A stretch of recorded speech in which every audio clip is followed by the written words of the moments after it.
చంద్రబాబు నాయుడుపై తీవ్ర స్థాయిలో విరుచుకుపడ్డారు పర్యాటక శాఖ మంత్రి ఆర్కే రోజా. నారా భువనేశ్వరి గారి ప్రసంగం చూస్తే స్పష్టంగా అర్థమైపోతుంది చంద్రబాబు నాయుడు పని అయిపోయిందని. సో మేము ఏదైతే ఎన్ని రోజులు చెప్పుకుంటూ వచ్చామో ఈరోజు తన మనసులో మాట, చంద్రబాబు నాయుడుకి రెస్ట్ తీసుకునే వయసు వచ్చింది, ఇక ఆయన రెస్ట్ తీసుకుంటాడు, కుప్పంలో కంటెస్ట్ చేయాలని నాకు కోరికగా ఉంది అని చెప్పి భువనేశ్వరి గారు తన కోరిక బయట పెట్టడం చూస్తుంటే పాపం చంద్రబాబు నాయుడుకి పని అయిపోయిందన్న సంగతి అర్థమై ఉంటుందని అనుకుంటున్నాను. ఎందుకంటే ఈరోజు కుప్పం ప్రజలకి తాను 3 సార్లు ముఖ్యమంత్రి అయినా మంచినీళ్ళు కూడా ఇవ్వలేని పరిస్థితి. 26వ తేదీ జగన్మోహన్ రెడ్డి గారు వస్తున్నారు.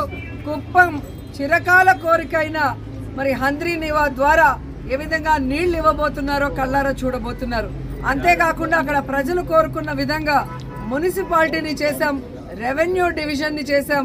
ఈరోజు మీరు చూస్తే ప్రతి కుటుంబానికి సంక్షేమాన్ని అందిస్తూ ఈరోజు ప్రతి ప్రాంతాన్ని కూడా కుప్పంలో అభివృద్ధిని చేస్తుంటే ఇక చంద్రబాబు నాయుడు పని అయిపోయింది, ఇక్కడ ఆయన కూడా గెలిచే పరిస్థితి లేదు అనేది వాళ్ళకి అర్థమైంది. కాబట్టే తెలివిగా మా ఆయన రెస్ట్ తీసుకోవాలి, నేను కంటెస్ట్ చేస్తానని భువనేశ్వరి గారు చెప్పడం చూస్తుంటే అందరూ కూడా నవ్వుకుంటున్నారు.